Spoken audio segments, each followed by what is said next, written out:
issue. Today we were running an exercise for a company, bearing in mind I'm now in the private sector, and we sat everybody down in the city, 1,000 people involved in the whole organisation, but the crisis team, and the most peculiar thing was we based our scenario on the simultaneous attacks on the Underground and mainline station. So we had to suddenly switch an exercise from fictional to real. And one of the first things is, get that bureau number. When you have a list of people missing, tell them. And so it took a long time.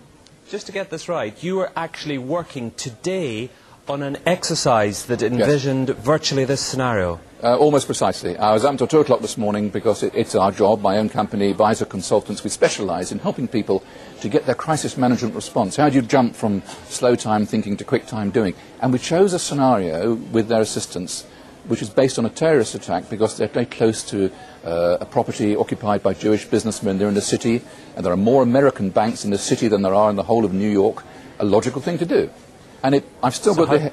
I was going to say, how extraordinary today must feel for you as it unfolds. You mentioned a few moments ago there our experience with Irish Republican terrorism. Yeah. And of course it was very different, wasn't it? Because however perverted their behaviour, the IRA believed itself to have some sort of code of honour and tended to issue warnings, although of course they often came late to do any good.